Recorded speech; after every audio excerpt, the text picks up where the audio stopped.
찬스톡스, 오늘은 논술에 대해 다뤄보고자 합니다. 제가 이 채널 열 때부터 찍고 싶었던 영상이에요. This video is for 고등학생 who are preparing for 입시 논술. 근데 입시 논술이 고등학생한테만 도움이 되는 게 아니라 사실은 나중에 대학교에서 사회과학 분야 대학생들이 가장 중요한 게 글쓰기고요. 나중에 이제 대학원에 가게 돼도 가장 중요하고, 기자 시험 봐도 중요하고, 이 글쓰기가 너무 중요합니다. 그래서 글쓰기에 대한 것이고요. 왜 갑자기 논술이냐? 제미나이가 계속 도대체 이 채널의 오디언스가 누구냐? 대학생이냐? 대학원생이냐?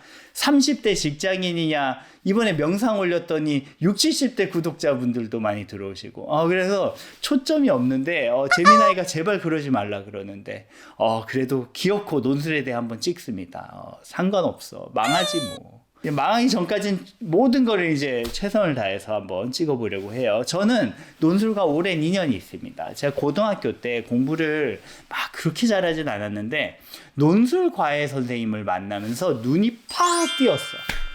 이 분이 나중에 알고 보니 디딤돌 논술 저자셨고요. 그때 논술을 배우고 그 다음에 대학교에 와서 사회과학 수업을 듣고 책을 읽는데 훨씬 쉬운 거야. 그 나중에 알았어요. 미국에서도 사립고등학교 나와갖고 글쓰기 훈련 된 아이들이 대학교에서 훨씬 잘해요, 사회과학은. 그래서 이 논술이 워낙 중요해서 이제 찍는 것이고요. 나중에 제가 또 논술 선생님도 꽤 했으니까 이게 찍는 것입니다. 비법이 있는데 비법을 4가지나 있어. 제가 줄여가지고 한 게 4가지예요. 근데 이 첫 번째 2가지가 제일 중요하고 연관돼 있어요. 첫 번째, 요약을 잘해야 돼. 너무 요약, 당연히 요약을 잘해야지 어떻게 잘하는데? 라고 생각할 수 있는데, 이 색연필인데 색깔이 2개가 다르죠? 지문이 있어요. 이게 요약을 하면서 정보 습득을 빨리 해야 된단 말이야. 단락의 문장이 한 4-5개 있죠. 그 중에 가장 중요한 문장을 하나씩 찝는 거예요. 이게 2괄식일 수도 있고 미괄식일 수도 있고 뭔지 모르지만, 녹색 펜으로 이렇게 한 단락에 한 문장만 딱 칠하는 거예요. 단락이 한 4개쯤 되죠? 그 4문장씩 이렇게 칠했을 거 아니에요? 그 다음에 꼭 2회독 이상 해야 돼. 그래서 뒤집어가지고 빨간색으로 그 4문장 중에서 플로우를 쫙 읽으면서 가장 중요한 걸 또 한 번 쳐주고, 이렇게 2회독을 하는 연필을 가지고 매일 한 번씩 하면 논술과외 따로 안 해도 돼요. 사실 요약이 제일 중요하거든요. 요약은 나중에 돼도 너무 중요한 것 같아. 이 무한한 이 정보가 쏟아지는 사회에서 언제 이 정보를 빨리 습득할 거야. 그래서 요약 능력이 워낙 중요합니다. 2번째는 관련이 있는데, 글쓰기 할 때 팁이에요. 시험을 보면 우리들이 개요를 짜고 그거에 따라 글을 쓰는데, 보통 시험장에 있으면 긴장되죠. 시간 모자르면 어떻게 막 이러죠. 근데 옆에서 막 글쓰기 시작한단 말이야. 이런 소리가 나. 근데 이게 점점 많아져요. 친구들이 점점 막 이런단 말이야. 그거 불안하죠. 저는 시험 볼 때에도 남들보다 개요를 10분 더 썼어요. 굉장히 자세하게 씁니다, 개요를. 각 단락에 어떤 내용이 들어갈지를 넣고 그 세부적인 내용까지 조금씩 키워드를 적어놔요. 그래서 개요를 10분 더 짜니까 어떻게 되냐면 일필휘지로 쓸 수가 있어요. 중간에 멈추지 않고 갑자기 지문을 또 돌아가고 문제가 뭐였지 하고 돌아오고 뭘 넣지 중간에 생각하고 이런 게 없어. 개요를 완벽히 짜고 한 번 펜을 잡으면 짜자자자자 일필휘지로 써야 돼요. 그렇게 되면 뭐가 좋은지 알아요? Structure, 글의 구성이 깔끔해지고요. Flow, 글의 흐름이 너무 좋아져요. 구조가 깔끔하면서 흐름이 좋으면 뭐가 좋냐면, 만약에 여러분이 이미 대가야. 그러면 글을 아무리 개떡같이 써도 막 읽을 거 아니에요, 사람들이. 근데 이게 입시거든요.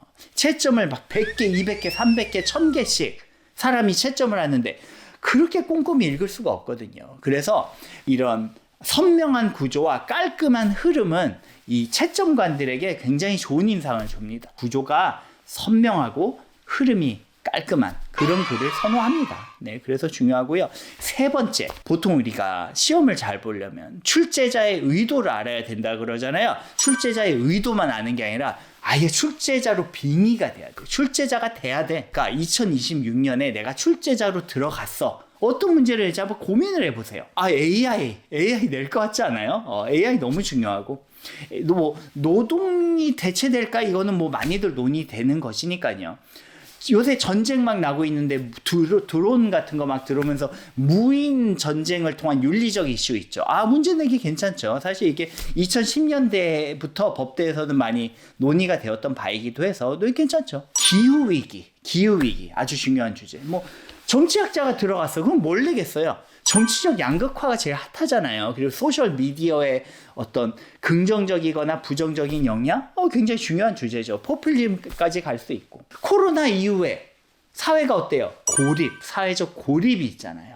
이 고립의 문제, 은둔 청년들이 많아지고 있다. 이것도 문제 내볼만 하죠. 그러면서 이게, 깔끔하게 마지막에 이제 사회자본 이런 개념으로 결론을 쓰면 또 깔끔한 또 답안지가 될 수 있고. 지방 소멸이나 아니면 저출생 이런 문제도 나올 수 있고. 철학적으로는 한때 2, 3년 전까지 공정성에 대한 문제 논술에 많이 나왔죠.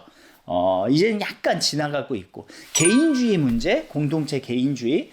경제학 교수가 이제 그 출제자로 들어가면 젊은 연구자들이 이제 고전 경제학 프레임보다 행동 경제학을 많이 한단 말이에요. 행동 경제학 찾아보세요. 재미나게 찾아보세요. 행동경제학 요새 연구 뭐 있는지. 그런 거 좀 준비하시면 돼요. 저라면 문제 한번 만들어 보라고 할 것 같아요. 출제자들은 어떤 마음으로 문제를 낼까요?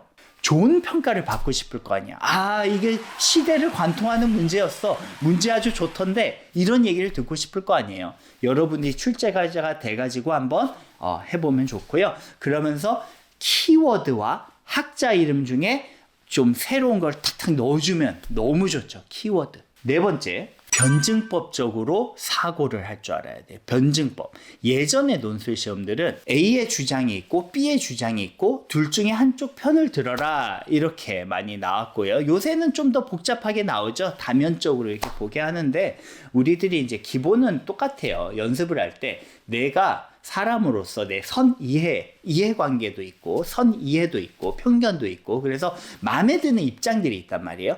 그 마음에 드는 입장, 내 입장과 반대되는 입장들을 최대한 흡수를 하려면 변증법이 뭐냐면 내가 사과가 있다고 쳐. 사과야. 근데 사과가 조금씩 썩어가면서 이렇게 막 벌레가 막 하면서 이렇게 점점 썩어지면서 색깔이 변하다가 새로운 어떤 단계에 돌입하잖아요. 그런 것처럼 내 입장이 있는데 내 입장을 반대하는 입장을 최대한 내면화해서 심지어 훈련을 할 때는 내가 믿지 않는 입장으로 글쓰기를 훈련을 해야 돼. 그렇게 하잖아요. 그러면 내가 나중에 쓰는 입장이 진짜 반대되는 걸 통합하는 입장이 됩니다. 이렇게 많이 연습해요. 이렇게 해야 논리가 균형이 생기고요. 요새 트렌드는 이렇게 단순하진 않은데 연습은 기본은 똑같거든요. 글쓰기 훈련. 그래서 내가 어떤 입장을 하든 여기에 강점과 약점이 있다. 약점을 제일 두드러지게 나타낼 수 있는 게 이 반대되는 입장에서 비판을 할 때죠. 그걸 꼭 한번 해보고 그러면서 변증법적으로 이런 방식의 글쓰기가 중요한 것 같습니다.